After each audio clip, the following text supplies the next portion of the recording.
Good morning.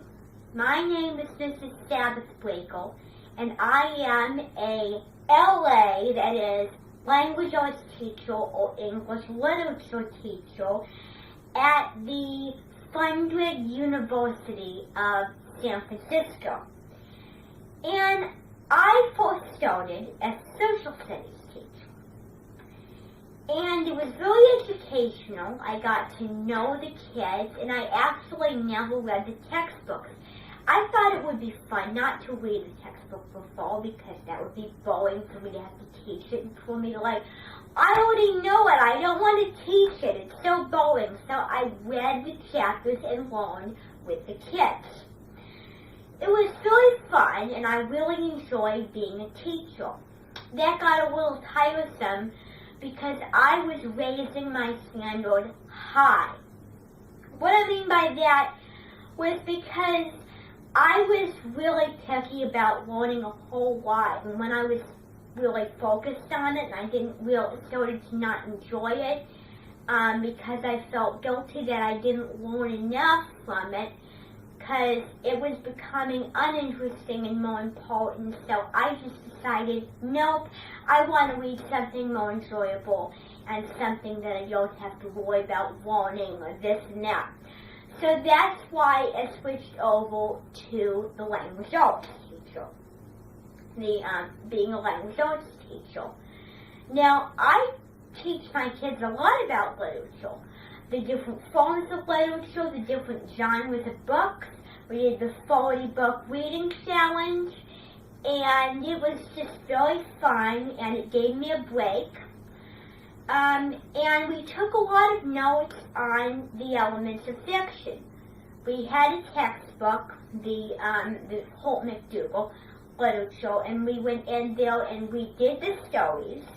And we learned about the informational world and different stories. It was fun because it usually tied into fiction as well as informational. I really like those kind of books, the historical fiction. I really like the Magic Tree House. And so anyway, we took notes on that. We did historical fiction. We did fiction notes from the book.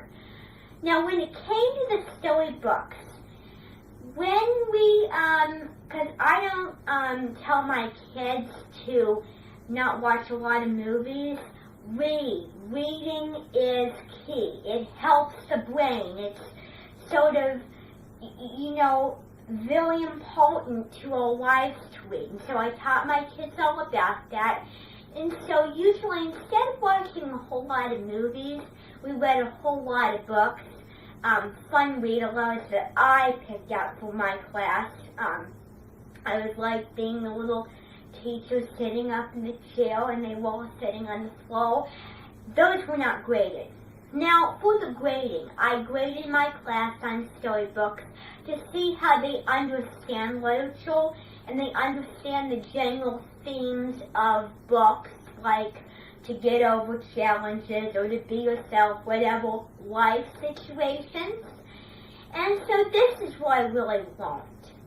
Because my class was doing a novel. We were doing a novel. We were learning about challenges that characters face.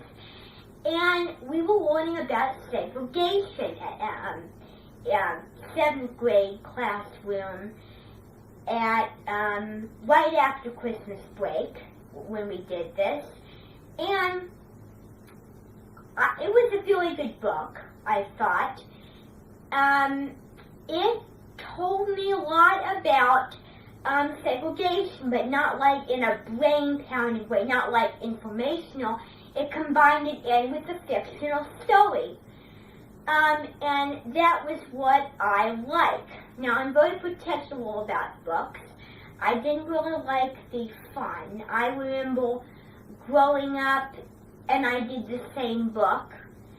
And it wasn't my favorite. I enjoyed it. I didn't really master storybooks, and my teacher, Mrs. Bean, would, say this chapter needs to be done by this day, you need to take notes. It's like, do it on a chapter in the textbook, for Pete's sakes. It's just a book. Is this, like, very important?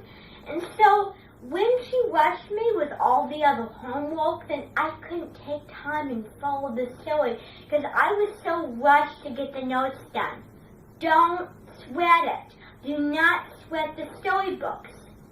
And so that's why, you know, it's the sort of thing that kids don't want to have to make their grade good because of a book that they might not enjoy and they might not like the fun, but they still learn a lot about segregation, and they still learn a lot about the general themes of the book.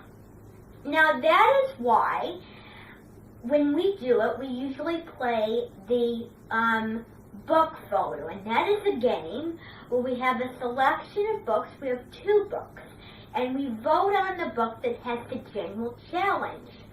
So there's like several books.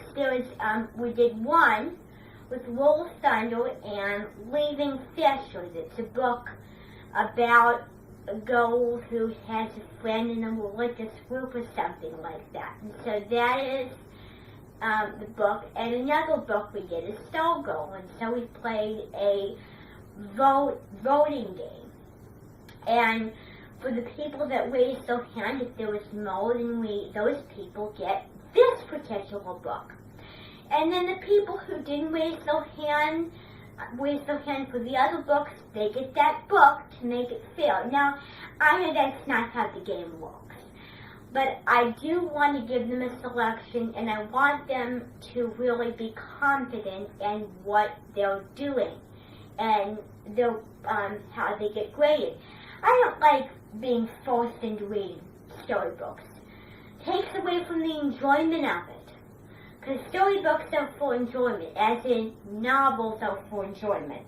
And so I declare on my music stand that kids should read the book from that selection they want, even if more kids vote for this book. That way they can be confident. Because it's no fun to be confident, not be confident in books you really don't like and you have to get graded. No, I learned from that, and now I realize that that is the direction I want to take my kids doing so. And that message, Mrs. Bean, you need to take it and pass it down to Mrs. Stanley, Mrs. Halligan, and Mrs. Pieper. So I am so thankful I got to talk to you today. Auf Wiedersehen.